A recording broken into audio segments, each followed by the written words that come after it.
Assalamualaikum warahmatullahi wabarakatuh. Bismillahirrahmanirrahim. Alhamdulillahi rabbil alamin. Wassalatu wassalamu ala sayyidina Muhammadin wa ala alihi wa sahbihi ajma'in. Qala al-imamul muallif rahimahullahu ta'ala wa nafa'ana bihi wa bi barakati ulumih wa ghafara lahu wa li masyayikhihi wa li masyayikhina amin. Babut tayammumi. Betul ya? Adapun ini yaitu bab menerangkan tentang tayammum. La yasihhut tayammumu bisyai'in min ajza'il ardi illa bitturabi. Tidak sah oleh tayammum dengan sesuatu daripada unsur-unsur bumi kecuali sahnya dengan menggunakan tanah. Al-khalisu debu, al-khalisu yang murni, at-tahiru yang suci mensucikan, alladzi lahu ghubarun yang ada bagi tanah itu debu. Bisyarti an yanqulahu walau minal hawai, dengan syarat bahwa ia pindahkan akan debu sekalipun memindahkannya yaitu dari udara. Wa an yakuna ba'da dukhuli waqtil ibadati allati yatayammamu laha, dan bahwa ada oleh tayammum yaitu sesudah masuk waktu ibadah yang ia tayammum karena ibadah tersebut. Wallahu a'lam bishawab. Segini hadirin sekalian, malam hari ini kajian kita akan membahas tentang tayammum. Tujuan kajian bersuci ada 4 tujuan. Yang pertama adalah wudu, dan itu sudah kita bedah. Yang kedua adalah mandi, dan itu sudah kita bedah juga. Yang ketiga adalah bersuci dengan tayammum, dan malam hari ini pembahasannya. Dan keempat, menghilangkan najis.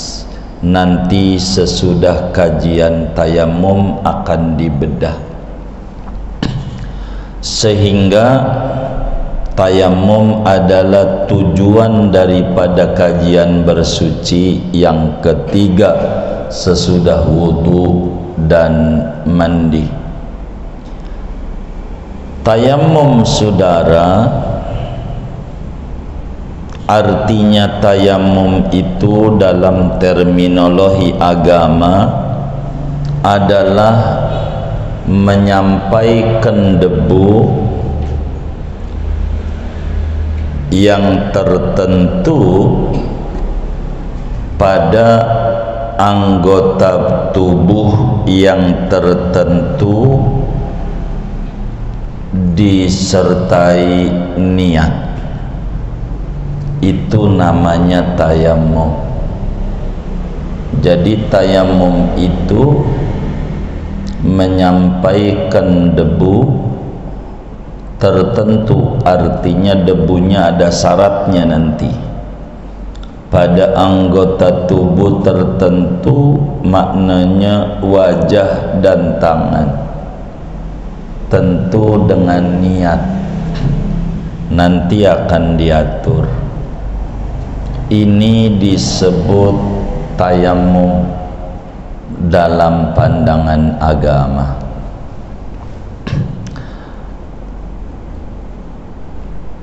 Tayamum ini saudara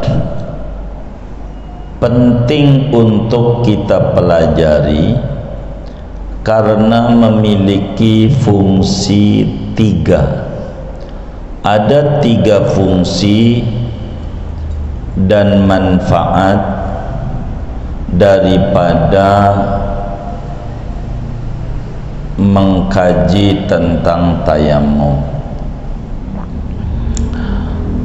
Fungsinya tayamum ini saudara, pertama sebagai pengganti wudu. Pengganti wudu. Ketika kita wudu enggak ada air, maka penggantinya adalah tayamum. Kedua, fungsinya adalah pengganti mandi. Ketika kita bersetubuh atau habis men, ibarat perempuan mau mandi nggak ada air, maka tayamum menempati mandi sebagai pengganti mandi. Yang ketiga, fungsi tayamum itu adalah mengganti anggota wudu atau anggota mandi yang ada lukanya. Mengganti anggota wudu atau anggota mandi yang ada lukanya. Yang ketiga ini bisa diterapkan di dalam kehidupan kita di negeri kita. Kalau pengganti wudu rada sulit di kita, disebut kampung kita nggak ada air, susah kayaknya. Hujan mulu, banjir, begitu, banjir. Apalagi Jakarta, nggak usah jauh-jauh standarnya Jakarta mah, di Pancoran aja bila semata kaki udah cukup Jakarta banjir. Mata kaki patungnya tuh nggak usah sekepala, bener nggak? Begitu. Jadi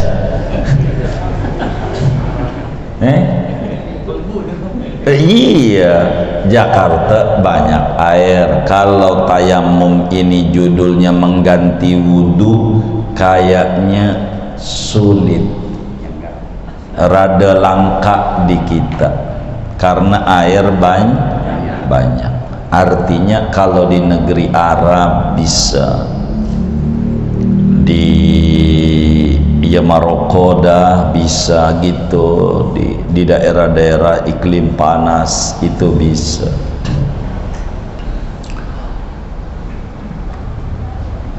Pengganti mandi juga rada sulit kalau di kita, wong air banyak banyak air. Artinya kalau itu kita enggak begitu butuh. Kalau tujuan tayamum mengganti mandi, artinya enggak ngaji tayamum kaya-kaya kita seumur hidup di Indonesia enggak apa-apa. Kalau tujuan ngajinya hanya untuk pengganti wudu atau pengganti mandi, itu enggak butuh kita. Namun kan Islam rahmatan lil alamin. Ada negeri-negeri yang sulit air. Yang sulit air ini kan perlu diayomi oleh Islam. Maka ada ajaran tayamum untuk mereka. Tapi untuk kita ada satu, yaitu pengganti anggota badan yang ada lukanya. Anggota wudhu tuh atau anggota mandi yang ada lukanya itu bisa kita, artinya bisa terjadi. Kita kudu belajar benar-benar tentang tayamum supaya ibadah kita ini benar adanya, benar menurut agama. Contoh, kan ada operasi katarak, matanya ditutup, wudunya nggak kena air, tuh bagaimana dia wudu? Tayamumnya dia ini kudu belajar sebelum kena katarak yang bakal dioperasi. Atau dia naik motor jatuh, lalu kemudian pada beluka diperban dia, ini enggak kena air tangannya. Kalau wudu, ini bagaimana cara wudu yang benarnya? Dia harus belajar, jangan enggak belajar, nanti sembarangan kita. Begitu kita habis naik motor jatuh, kan tangan yang luka. Imron kan sehat, Imron begitu, maka bersetubuh sama bini kudu mandi. Lah mandi kudu kena air, ini tangan ada lukanya.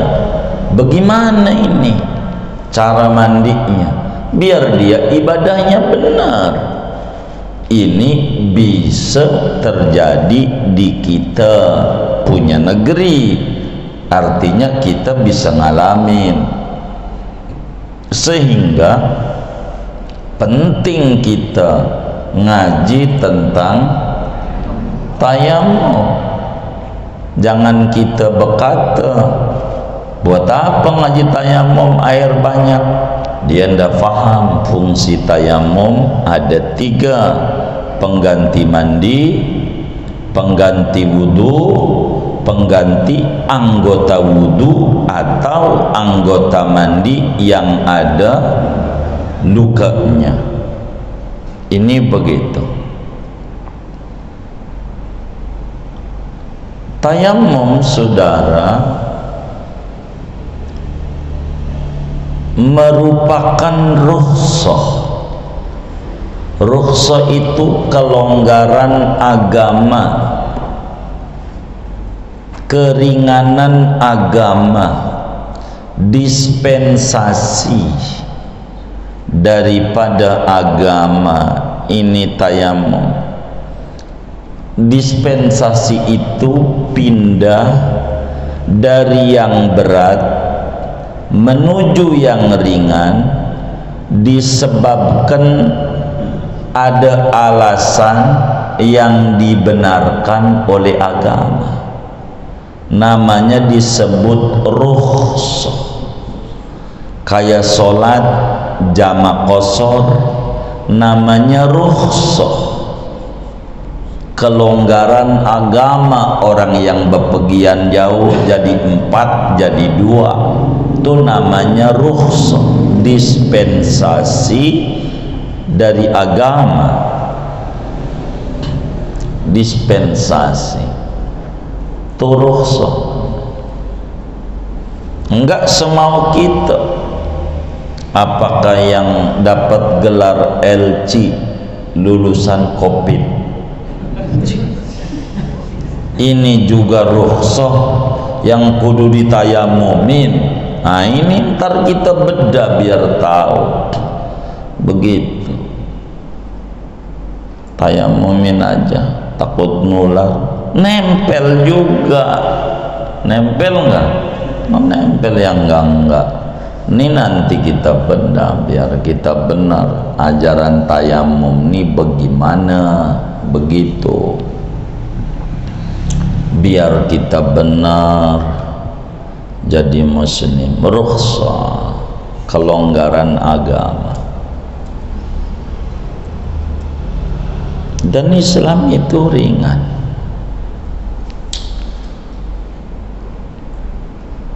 Kapan mulai disyariatkan tayamum pada umat Muhammadiyah mulai diajarkan ajaran tayamum ini pada tahun ke-6 Hijriyah. Sebelum tahun ke-6 Hijriyah tidak ada ajaran tayamum, mulai diajarinnya tahun ke-6. Jadi berproses Islam itu dalam ngajarinnya bertahap. Tahun ke-6 Hijriyah. Dan tayamum ini saudara merupakan khususiat, keistimewaan ajaran-ajaran Nabi kita Muhammad sallallahu alaihi wasallam. Jadi tayamum ini termasuk khususiat ajaran yang ada pada ajaran Nabi Muhammad sallallahu alaihi wasallam. Sebelum Nabi Muhammad kagak ada ajaran tayamum, namanya keistimewaan.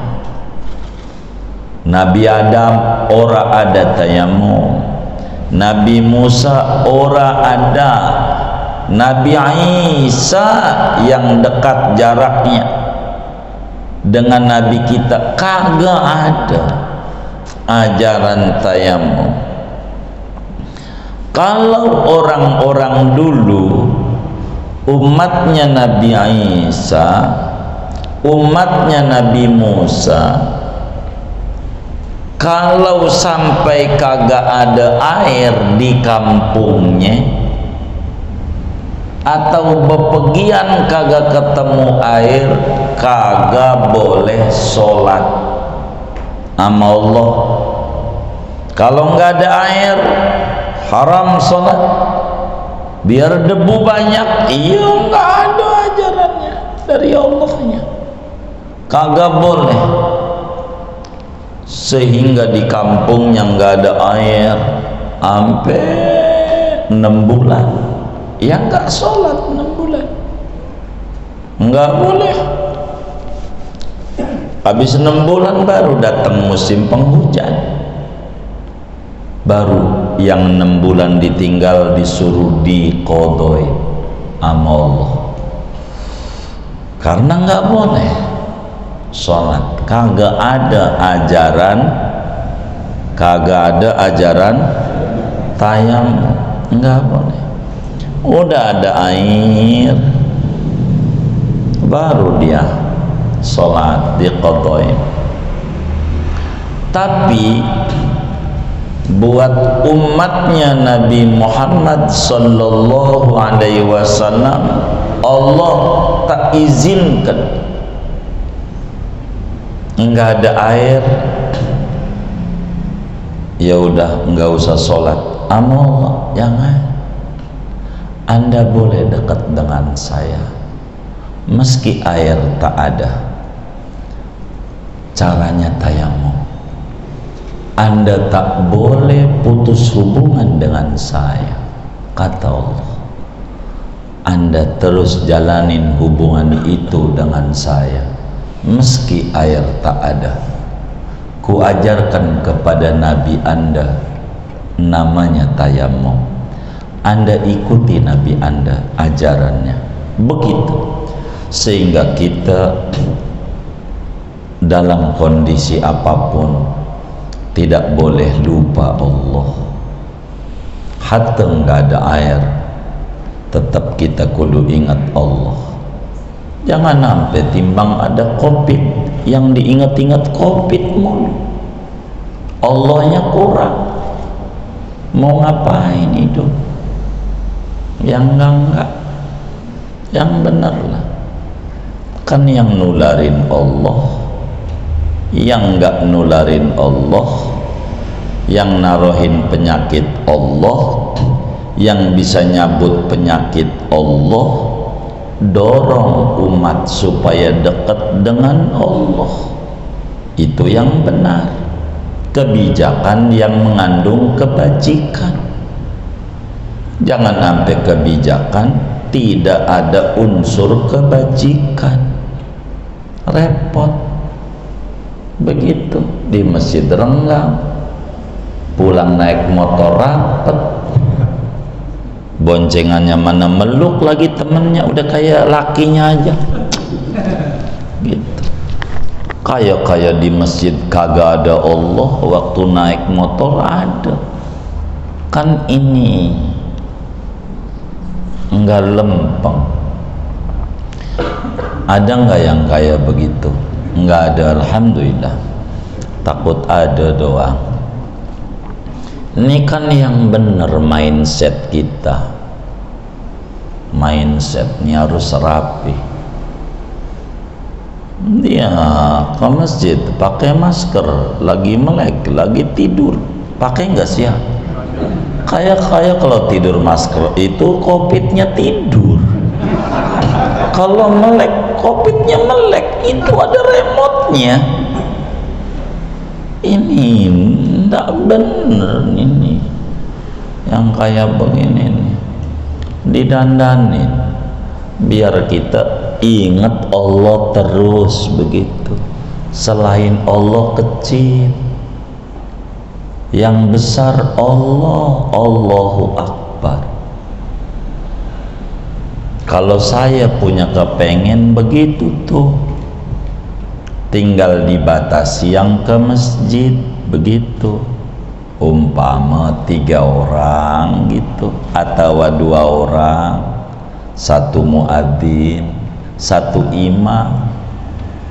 Udah masjid tuh 2 orang, speakernya kemana-mana, adzan, sholawatan, baca Quran, biar orang ingat sama Allah. Yang lain sholat di rumah kek, kalau Jumat baru ngumpul begitu. Jangan masjid yang ditutup, salah kagak begitu. Mana yang nutup pengurus lagi? Ada yang kayak begitu? Kagak ada, alhamdulillah. Aduh banget begitu. Yang kagak menjadi ribet, puyeng begitu. Garuk-garuk nggak gatel.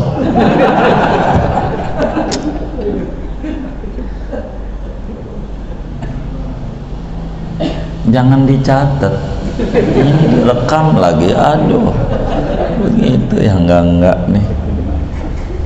Itu ada negeri di atas angin kayak begitu tuh. Jadi tayamum ini penting kita pelajari, sebab ini keistimewaan ajaran Nabi kita Muhammad sallallahu alaihi wasallam.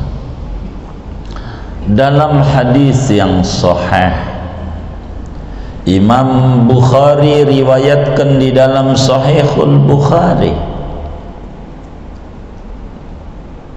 juga Imam Muslim di dalam kitab Sahih Muslim, Imamun Nasa'i di dalam Sunan Nasa'i, dari sahabat Rasulullah sallallahu alaihi wasallam yang bernama Jabir bin Abdullah radhiyallahu ta'ala anhuma.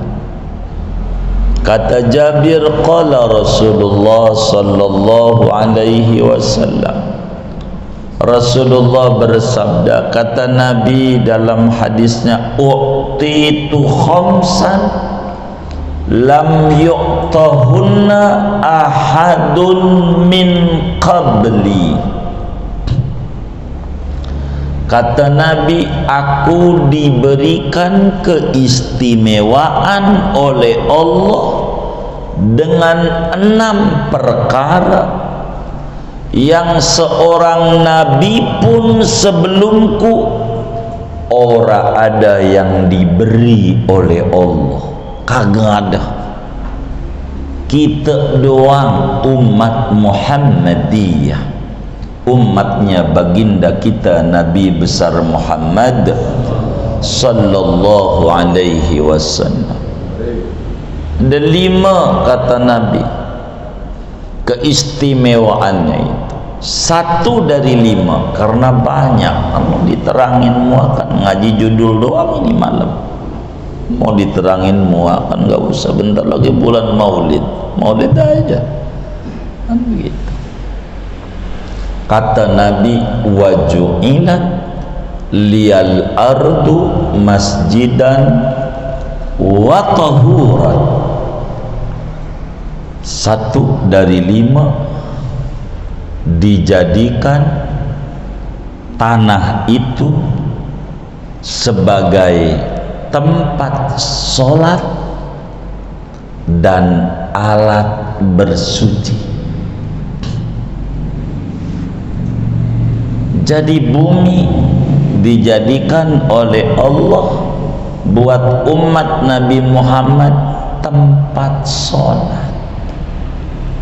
Saudara mau sholat di masjid boleh, saudara mau sholat di musola boleh, hatta saudara mau dilanggar tuh sholat boleh, dilanggar boleh, di basement boleh, di rumah boleh, di sawah boleh, di kebun boleh, di mana saja saudara sholat silahkan. Sebab bumi tempat di mana kita bersujud sama Allah. Tidak seperti Yahudi dan Nasrani. Nasrani nggak boleh ibadah di rumah, kudu di gereja. Nggak bisa kebaktian di rumah, nggak bisa, kudu di gereja. Di rumah nggak boleh ada. Yahudi kagak boleh di rumah, namanya sinagog, tempat ibadahnya. Hindu di pura begitu. Chinese tuh budak kelenteng. Kita orang di masjid boleh, di rumah boleh, silahkan, nggak apa-apa, di mana saja boleh. Karena nabinya kata kita mau dijadikan semua bumi itu tempat sujud. Sujud di mana aja, di rumah. Wa tahuran, dan alat bersuci, namanya tayamum. Zaman dulu nggak ada tayamum, yang ada kudu wudu. Kudu wudu, nggak bisa kalau nggak wudu, nggak mandi, sholat nggak bisa. Ini namanya keistimewaan ajaran Nabi kita Muhammad sallallahu alaihi wasallam. Ada 5 keistimewaan itu. Atu aja kan babnya atu ya kan, judulnya kan tayamum. Ada 4 lagi yang Nabi bilang dalam hadisnya. Asal dalilnya saudara, tuntunan dalil tentang diajarkan tayamum adalah Al-Quran surat Al-Ma'idah ayat 6. Allah jelaskan di sana, wa in kuntum mardo aw ala safarin aw jaa ahadum minkum minal ghaid aw lamastumun nisaa falam tajidu ma'an fatayammamu sa'idan thayyibah. Kalau nggak ada air, tayamum aja, pakai debu yang suci mensucikan. Allah bilang ada namanya tayamum dalam syariat Nabi kita Muhammad sallallahu alaihi wa alihi wa sahbihi wasallam.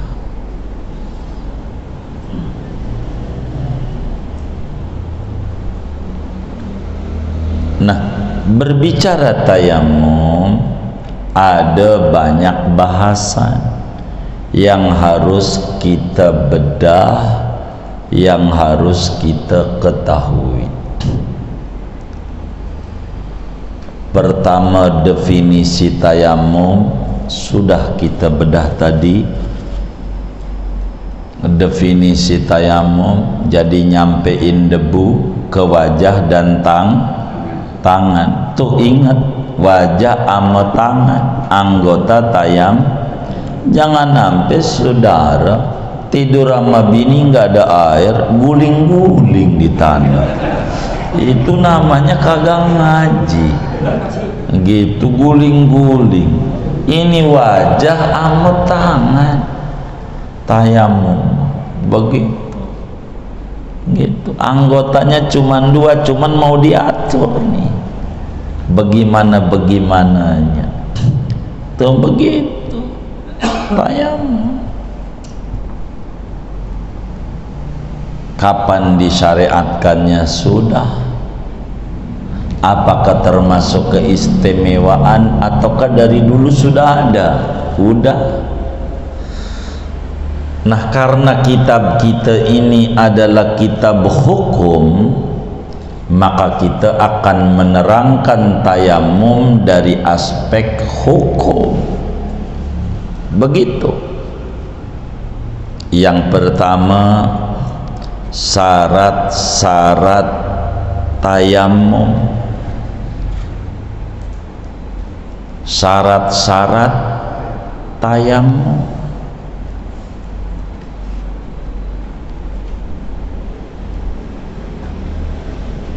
Apa-apa begitu kita kudu tahu. Kedua, sebab-sebab faktor-faktor yang membolehkan tayamum. Apa-apa begitu.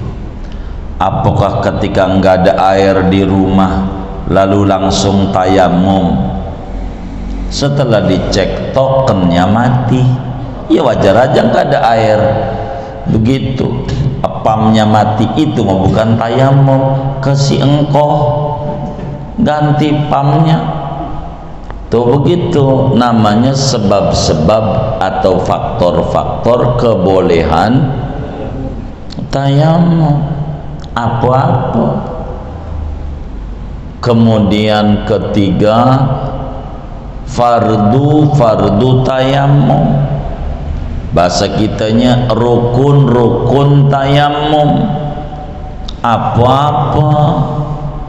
Tuh kita kudu tahu tuh. Yang umurnya 15 tahun ke atas, akalnya sehat, kudu tahu rukun tayamum atau fardu tayamum tuh apa-apa gitu. Nih yang ngaji nih udah 15 tahun belum? Oh belum wajib. Memang karena yang wajib yang 15 tahun ke atas. Itu begitu. Keempat, sunnah tayamum. Apa-apa begitu. Kelima, batal tayamum. Apa-apa yang membuat tayamum batal. Keenam, cara-cara tayamum. Bagaimana cara-caranya yang diajarin supaya tayamumnya benar. Begitu.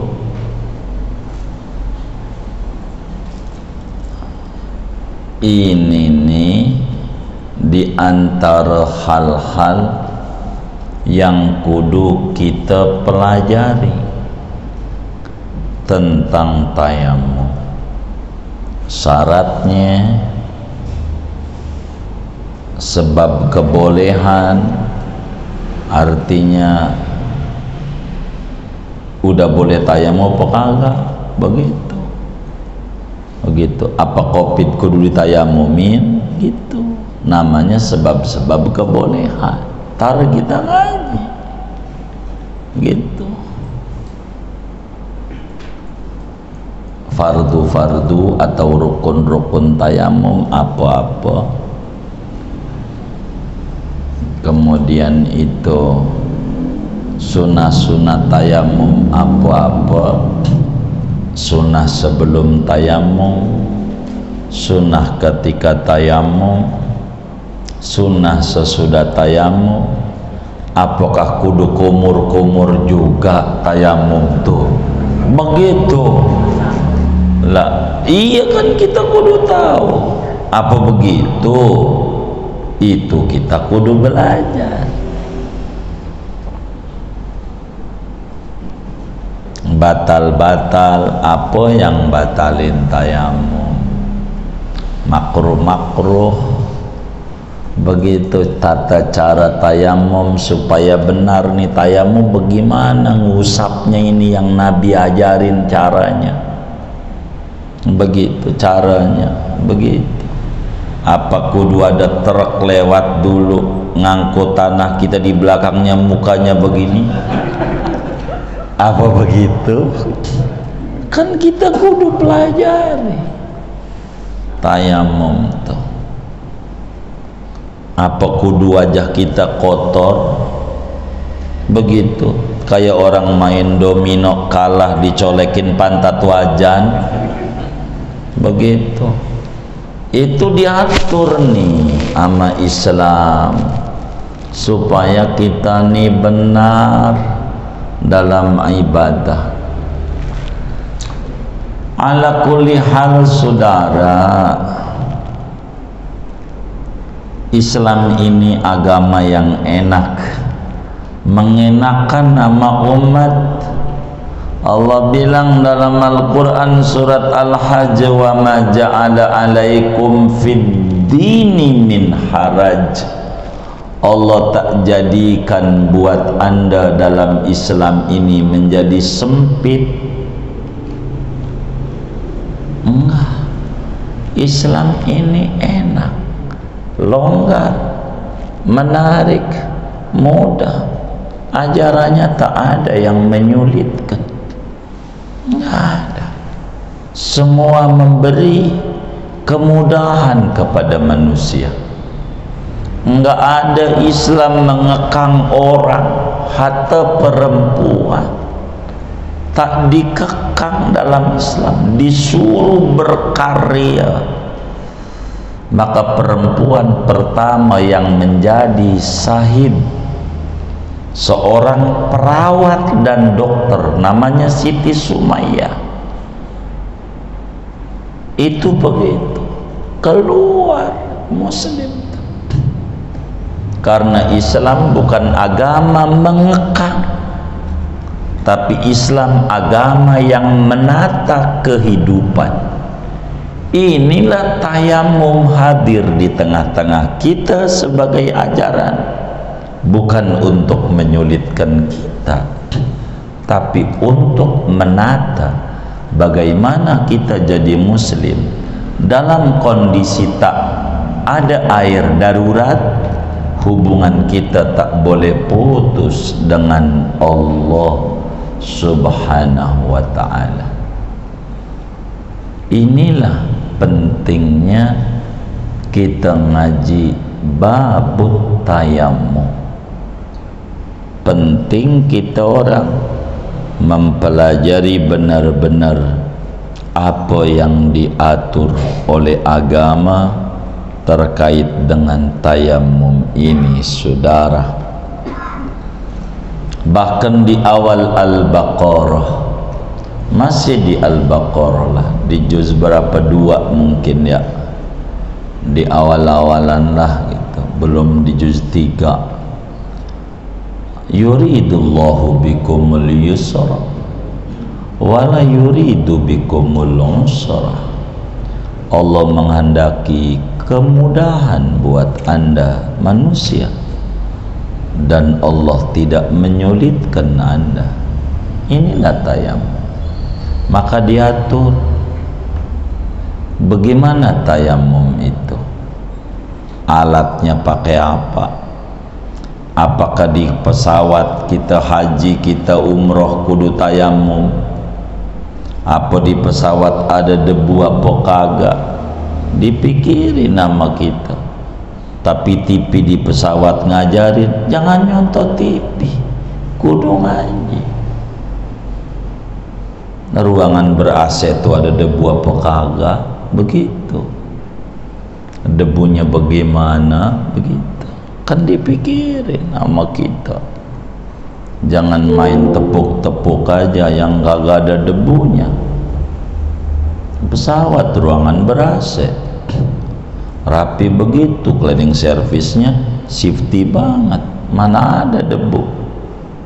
Oh mungkin ada, iya kalau ngomong mungkin saja ada, nama juga mungkin, tapi kemungkinan yang terbesar debu itu adanya di rok pramugari, karena dia dari luar pesawat. Tepuk aja pantatnya 2 kali gitu.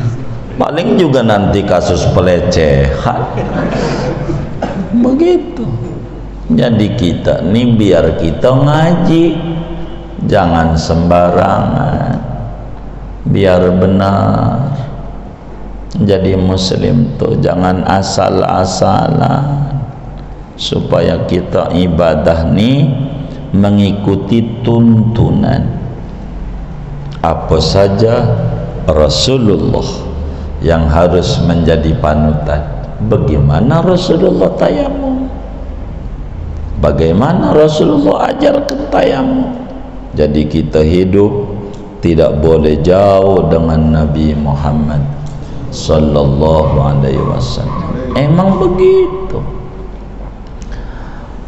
Hadirin sekalian, lalu timbul pertanyaan, apa syarat-syarat tayamum? Apa faktor kebolehan tayamum? Apa rukun-rukun atau fardu tayamum? Apa sunat-sunat tayamum? Apa batal-batal tayamum?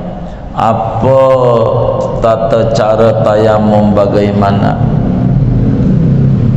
Segini aja dah, besok-besok aja. Emang harus malam ini juga tamat? Iya kagak. Kira-kira Jumat besok kiamat enggak? Hah? Pengennya? Enggak, iya enggak, menanti aja. Jangan banyak-banyak lagi. Allahu a'lam. Segini aja. Wallahu a'lam. Ada yang ditanya mungkin?